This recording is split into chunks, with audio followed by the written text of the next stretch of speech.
zvokurya pane furniture unotena right woenda kune kabridge soka kadikidi kuseri uko kune kabridge kadikidi ndikuona iko kabridge kayake hapana zvinokwanisa kuitika nokuti kari kukonzera katraffic jam. Hausi kupedzisa kutaura rodhi yauri kutaura iyo yakagadzirwa. Yes, yagadzirwa inyowani vakasatana nyowani ndobva vanonosiya 3 meters kupinda mukabridge ukoko vachibva ukoko breside futi ndobva vanosiya futi chi 3 meters kupinda mukabridge.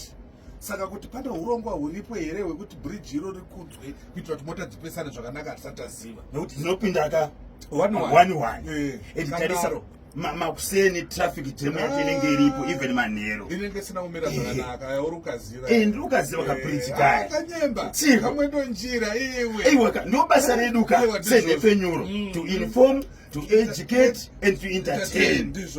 Kaka pane pamwe panenge pachida kugadzirwa poita sei pogadzirisa.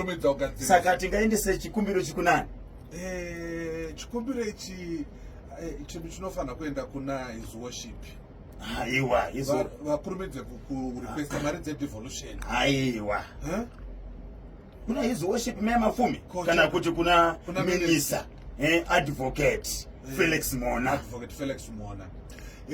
Pane vakomana vamakapa basa kuti vagadzire karodhi ako kanotenderana nekuseri unofanira kutsvaga zita rako zita rako kanonzi kudini uri muna Chiremba Road anditika unozotena right unotena right so wotendera nekuseri uko pane kabridge kanofamba kanaro so inonzi kudii road tibatsirei kuti vanokadziwe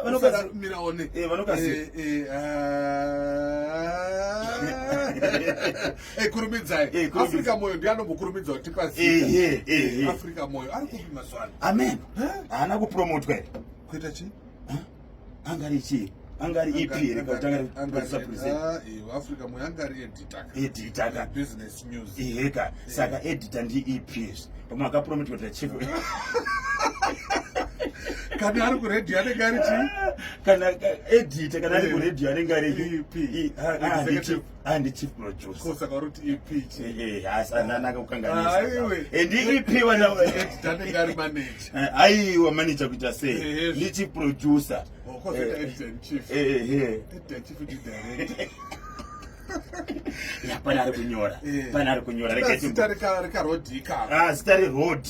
inotenderera nekuseri ine kabridge kanaro so compressor idoko verenga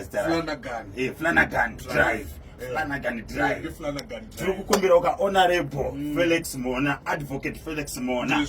Flanagan Drive pane kabridge kanochotororo so kari kukonzera traffic jam Malta Road awandisa mazita kotoziva zvipi but uyataura kabridge kamuri kutaura ma1 kumirirana kucross akaite yes ndizvozvo kana vanhu vanenge vada kunzvenga traffic yekupinda mutown direct vachifuna kumbepechera kanyemba vanoenda kuseriko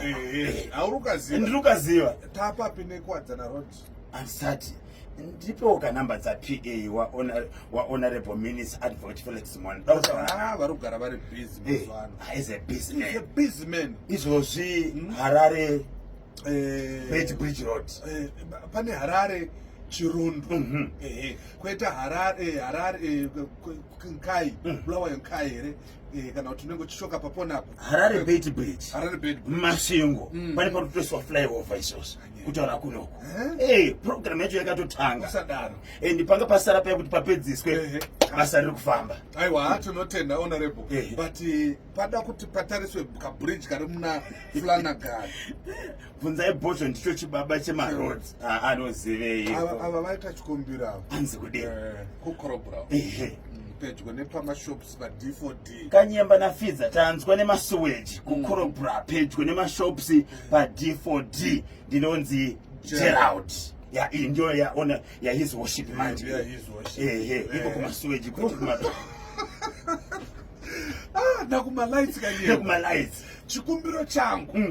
migwagwa iri kugadzirwa yese muHarare please his worship endai munotenga mupendi vaende kunopenda maroads kana kuti tuyatoyate kuti manheru ona kana uri muna Road Kanyemba usiku vanhu kuti vari kudhumana nenyaya yekuti hamuna tumareflector. Honorable Felix Mona, migwagwa minyowani yese iri kugadzirwa vanhu ivavo vari kuzosirira papi patumareflector muroad markings kana ari manheru munhu anokipa kuti kuleni kwake izvozvo road iri pamusoro apa inobva nekurotund row ichidzika kuenda pamupedzanamo uri kuleft lane vakangoisa tumadodododo havasati vaisa mamarkings aya ari kurumidza kufedha pari kuda twekuti usiku unonyatsofamba ukaita sei uri pakati perodhi yako yauri fanira kufambira uri. So chikumbiro kuna Honorable Advocate Felix Mona ndechekuti kana basa rapedzwa handitika pavanoti ivo vari kuvhura road ngavatarisise zvese izvo zviripo here, kana zvisipo chimbomirei kuabhadhara. Aiwa kana kuvhura road yacho chimbomirei kuabhadhara, kana kufungura road yacho chimbomirei kusvikira vapedza yakasavhurwa manje hatikwanise kuzofamba chimbomirei kuabhadhara kumere kuabhadhara ito twakakoshesesa sai kana uchifamba romuda kulayo road ungaliya road saka watitandikanyema nikayiko kuti Chelsea ngabune nhasi Chelsea iri kuwina mabhinya ayaya nditokudza bozi paChelsea mai ndopane mari yese. Mr. Vitru vari kupi varipo unoti vatsvake anoda kuti vatsvage regati vatsvage even mufandaedza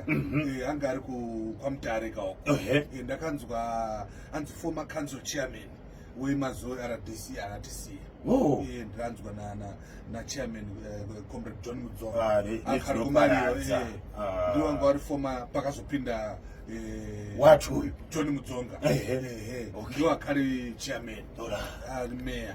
wakumazowe nodzinoparaza ndamu zaiti zawo usati waenda ini nichichemo changu after paround about kuwadzana apo panomira magonyeti please ngapaiswe malights zvese nemahampu abatsiridze hanzi vatyairi kuona uye nokudzora maspeed pari kutsikwa vanhu paya tazimeta chingariwo pamaavenues. Ipapo wapona ndapaona mota dziri kubva kukuwadzana meno kwakadaro Bulawayo dzinenge dzakavesera vana vechikoro vada kucrossa kuenda kuchikoro kuwadzana vamwe vari kuenda kuphase 3 saka zvechokwadi ipo paya pada kana kuweza kuchitumbisa zviyazvo kweswa futi lighting patopakola mabhaibheri abidza ndikuona kanyapa